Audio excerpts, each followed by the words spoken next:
Welcome to the Paradise Paradox. I want to tell you the story of how we started this project, Mr. Bannell and I starting the Paradise Paradox, what we've achieved with it, what we did right, and what we would have done differently had we started it again. And I want to tell you about a new project that I'm going to start working on called Cryptonomics, Basic Principles of Cryptocurrency Investment. So let's get into it.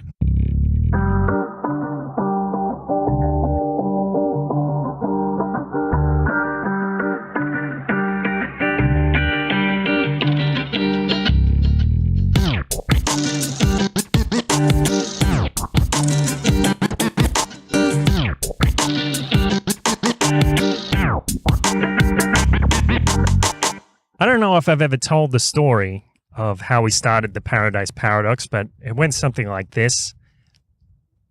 I was in Guadalajara after Aaron's wedding, and he came over one day. I had this apartment above a carpentry workshop, and in between the noises of the saws and whatever that was going on downstairs, we're having this crazy conversation talking about aliens and UFOs and stuff, and this channel being Ra, who supposedly comes from another galaxy and was channeled by some psychologists in the United States.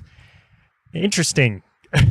Very interesting. So we're getting very excited about this, and as many people do when they have these conversations. We weren't high, by the way, but we kind of felt high, just vibing off each other's energy. And we said, you know, this is some good stuff. This is some crazy stuff we're talking about. Other people could get something out of this. There must be somebody out there in the world who would enjoy listening to these crazy bastards crap on about aliens. And the next day, we went and bought a lav mic for Aaron, and I pulled out my Rode Podcaster and we plugged it in and set up my webcam mic, my terrible webcam mic. I think it only recorded in 480p, and we got right into it. We began this project not exactly knowing where it would go or what the hell we were doing, and I think there's something kind of cool about that when you have no idea what you're really doing, but you jump in and do it anyway. It's kind of punk rock. It's like, what the fuck does this instrument do? Well, I'm going to find out.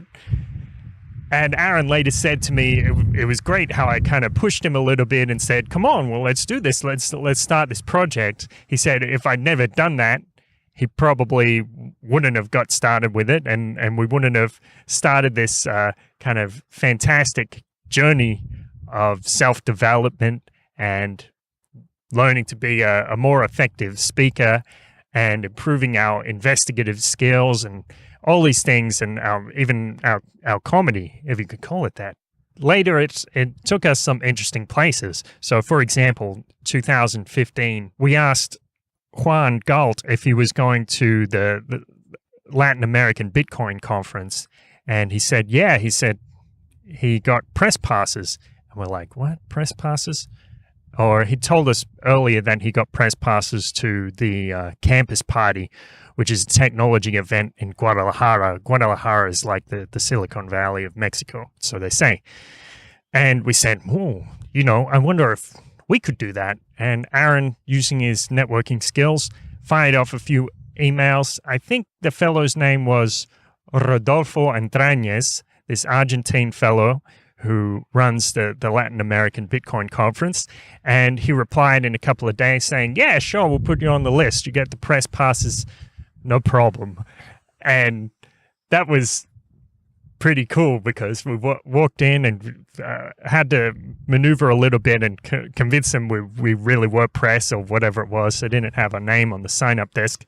But eventually we got the passes. I had that press pass hanging on my wall for a while. Like, yeah. It's, you know, everybody's a journalist these days, but now I have a badge that says it on there.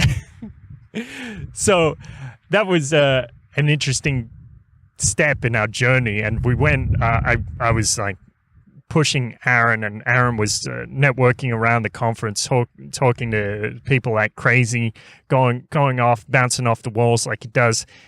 And we managed to interview, I think, about 10 or 12 people at that event.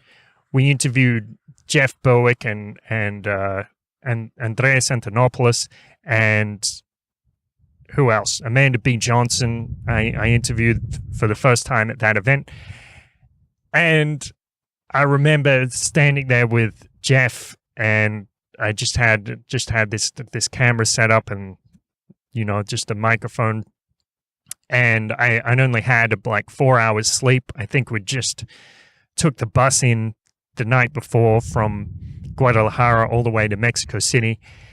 And standing there, sleep deprived and so nervous, and I had to do a couple of false starts on the recording, and I was like, "Oh, Jeff, I'm so nervous. I watch your videos all the time. I don't know what to say." And he's like, "Just relax." I guess this is in a way that's as simple as it was in Jeff's mind. Of course, for a long time, I'd actually imagined appearing on Jeff's channel, the Anacast, on YouTube and his podcast. And I would see people come onto his podcast or his YouTube channel and think, wow, why can't I be on there? Why can't I be on there? It's a little bit of envy, that green monster. And sure enough, one day, out of the blue, Jeff sent me a message on Facebook and said, "Hey, I love your show. Do you want to come on Anacast?" And I didn't need to think twice. I said, hell yes. In the weeks leading up to that interview, I actually thought about that. There's this idea that I have called the gift of tongues. Well, it's not exactly my idea. That phrasing is actually from Robert Anton Wilson's book, the Illuminatus trilogy, where he talks about one of the main characters, Hagpard Celine, getting up on stage where there's a riot about to break out, and he just starts producing, like weaving these threads of gold from his lips, and he basically tells everybody the exact thing that they need to hear in order to settle down.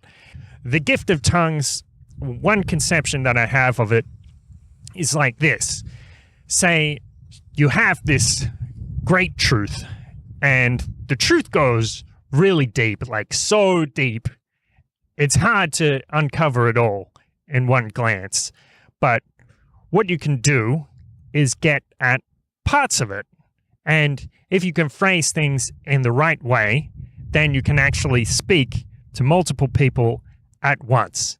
So you're saying the same truth, but you're portraying different levels of it depending on who is listening, depending on what they're ready to receive.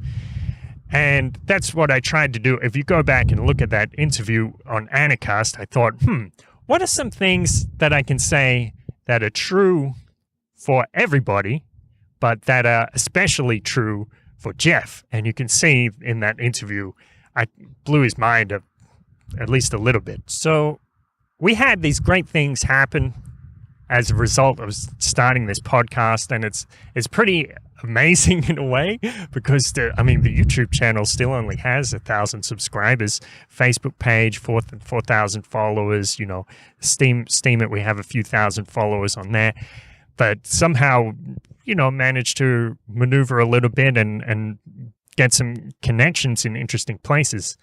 So the external rewards are always cool. It's great to have those things. I remember a couple of years ago at an Acapulco, when my song To Acapulco was used for the promotional material for the event. And Juan Galt said to me, it must be great, like you're getting all this attention. And it was true. It was a little weird, actually, like women were swooning and stuff. And I was like, hey, yeah, I'm all right. It's a little intense when people act that way, act like you're a big deal or something. It's a little odd, but of course it's cool to have the attention. It's cool to have your work recognized by people. And Juan said to me, it must be really nice. Like, you must be enjoying it. I said, yeah, it is.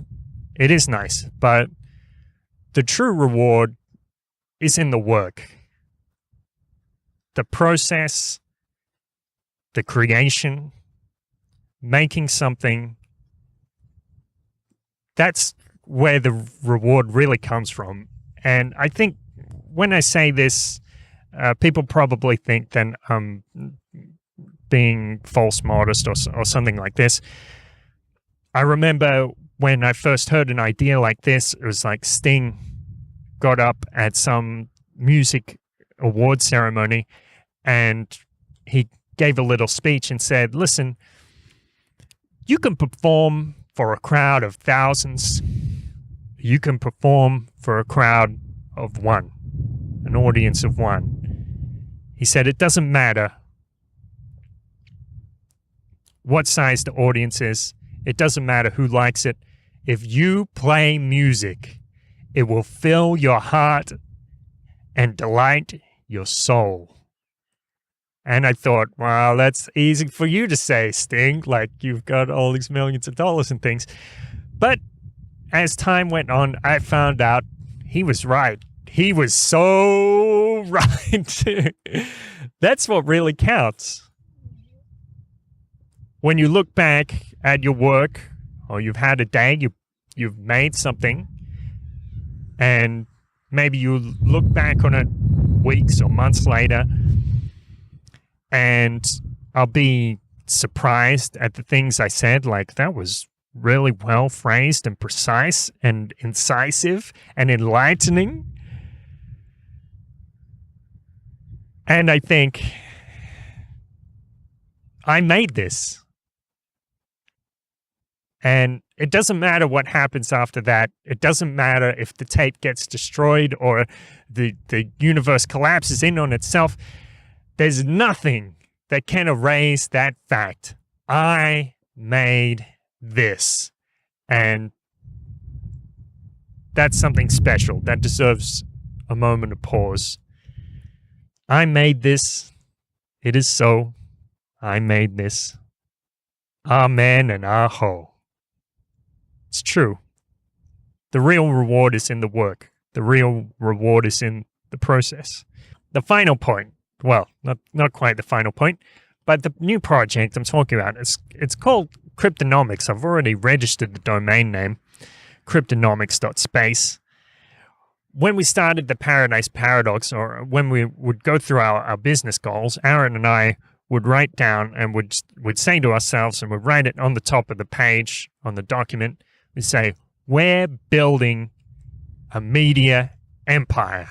That's the vision. That's the dream here. I have this analogy, like, this is like the Wu-Tang Clan, like 9 of us come together. Actually, it's only 2 of us, but 9 of us come together, and then it's like a super group, and we each go our separate ways and have our own projects. The cool thing is, yeah, we kind of did start building that media empire. Like, if you have a look on Steam, and I've got these few thousand followers, and the amount of money that I've received from that has changed my life. So it's really cool. If you've never looked at Steam, I recommend you have a look at it, and especially if you're a content creator.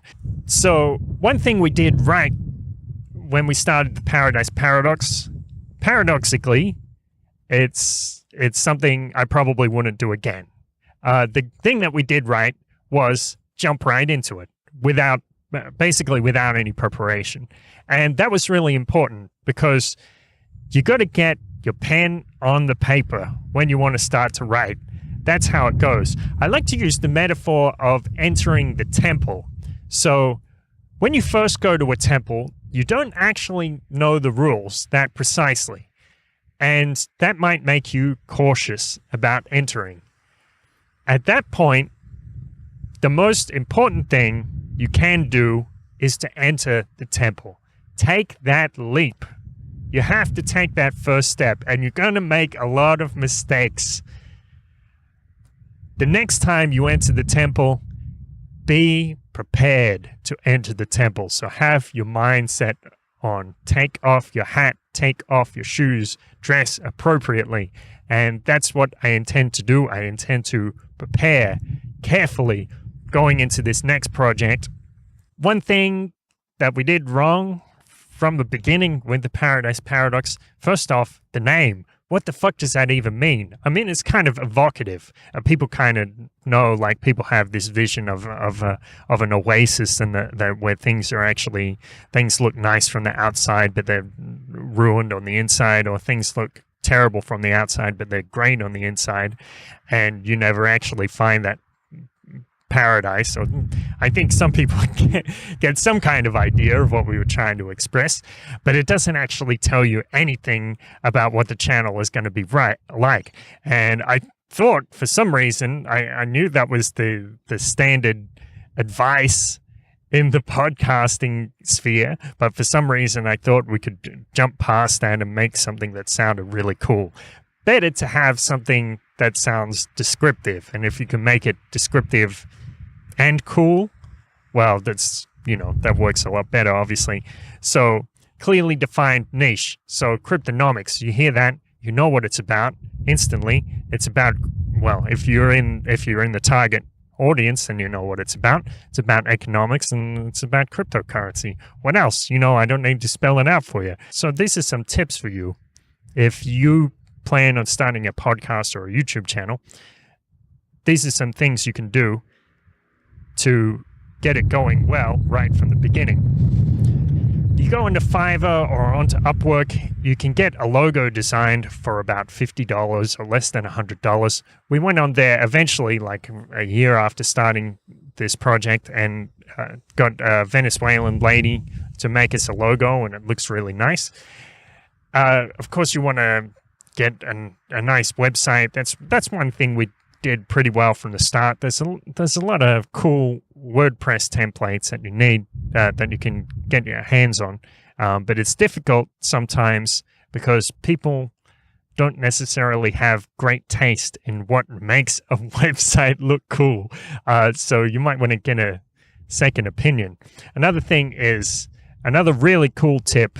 If you have a podcast or YouTube channel, use Auphonic. That's AUPHONIC.com. So when we started, I spent a lot of time fiddling with the audio and trying to make the levels right and put compressors on it and trying to get it to peak levels consistently and all this stuff.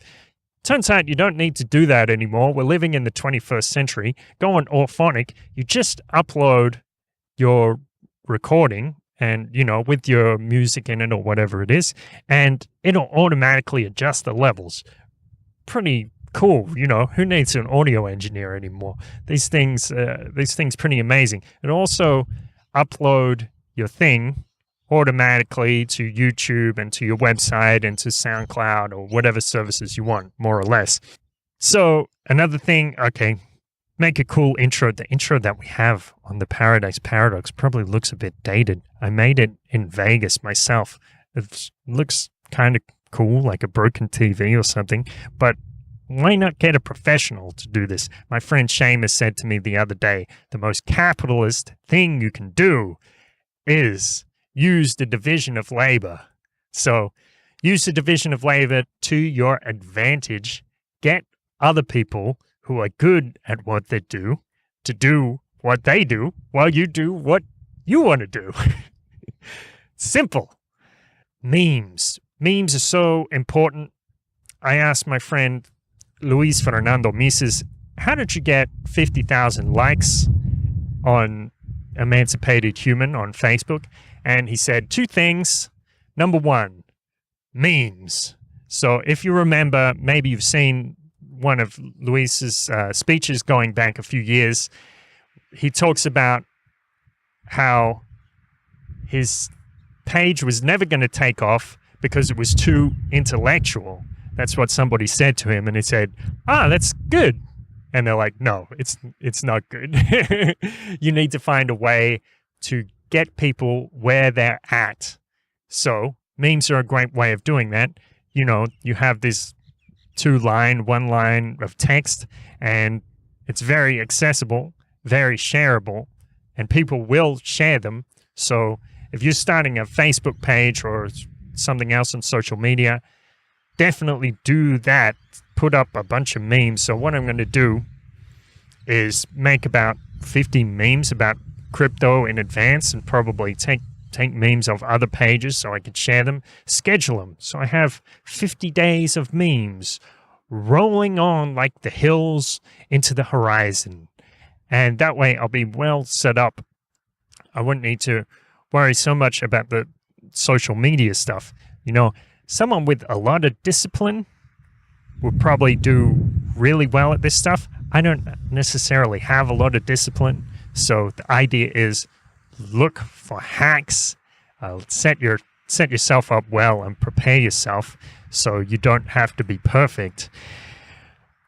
The second thing Luis said to me was form alliances with other similar Facebook pages. So if you say you have a Facebook page, you get up to 1,000 likes or something, and you find 20 other pages which are similar, maybe they have around 1,000 likes, or maybe they have a little more or less, and send them a message and you say, hey, listen, I have something that can benefit the both of us. I would like you to give me editor privileges on your page, and you can get editor privileges on my page. So that means when you want to share something cool and give it a signal boost, you're going to gain from it. And when I want to share something cool, likewise, you get the idea. Also, Facebook groups, which is something that L. Dixon told me. You make a meme, find the relevant groups. So the meme is, say it's about cryptocurrency. You join all the crypto and Bitcoin groups on Facebook, and you share it in 10, 20, 30, 40 groups. And all of a sudden, your meme goes from like 10 views to 3,000 views, or maybe 10,000 or 20,000.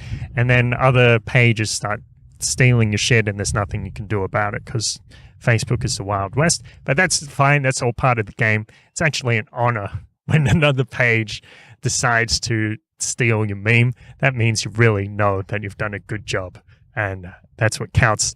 So also, if you're starting the Facebook page from scratch, what you want to do, go into Chrome and get the invite all plugin. So you just go Facebook, go to your page and invite friends, and then click on the button, the plugin for invite all, and it goes through and invites all of the friends on your friends list. My buddy Super Ego told me one of the ways that he got the Boombox Saints, his rap crew in Milwaukee, to like 5,000, 6,000 likes on Facebook. He just said to his friends, hey, listen, do you want to do me a favor? First he says, you do me a favor.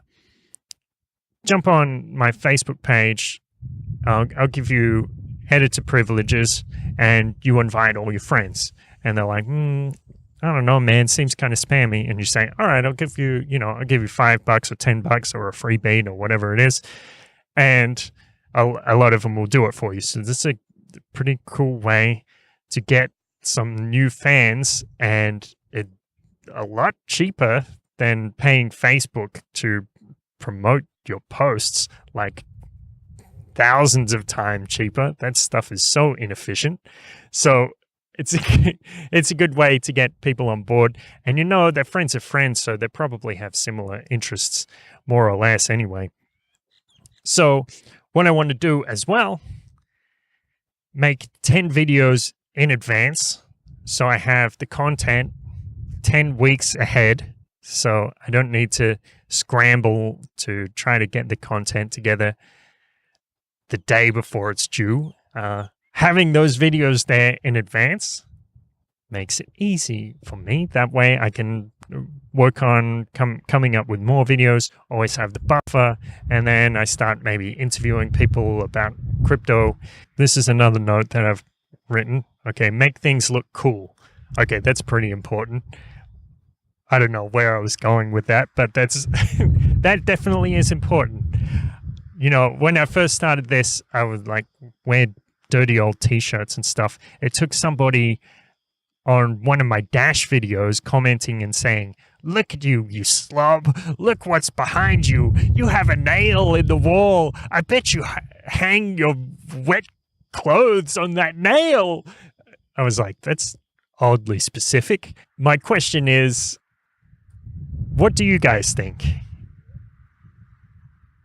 I've done this project for a while and I've had some great results on some fronts, but in some other ways it seems like fighting an uphill battle, trying to gain subscribers and stuff like that. I'm not complaining because I am grateful for every subscriber that I have, and I've had a great time doing it. So it's not that much of a big deal, but it's good to apply yourself, take right action, be incisive, and improve yourself. That's valuable and fulfilling. They say, when does a tree stop growing? When a tree stops growing, that's when it's beginning to die.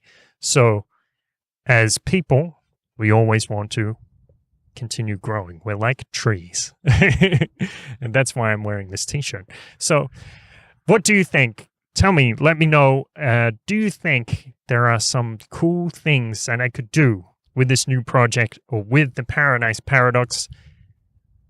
Another thing I want to say, I want to send a shout out and send a whole lot of love to Acapulco, all the beautiful people in Acapulco, Guerrero, Mexico. Luis Fernando Mises, Adam Pashanta, L. Dixon, Kelsey Cooper, Katie Kelly, Chris Guida, a whole bunch of people, probably too many to list right here, especially the Freemans. Nathan and Lisa Freeman generously offered to fly me to Mexico just on the off chance that the authorities didn't notice that I'd been deported. So that was very, very kind of them to even think of me. So I'm thinking of all you guys, and I'm a little bit heartbroken, to be honest, especially last night when I saw that Killer Priest actually performed. I was like, what? How did I miss this Woo affiliate performing, in this wonderful place? But that's all right. There's plenty more time for many voluntarist conferences in this life. Thanks so much for listening. Thanks for being really cool. Lots of love to all you people, all you wonderful people in Acapulco. Thanks so much. Have a great day. Enjoy yourself. And remember, life is beautiful. La vida es bella. Adios.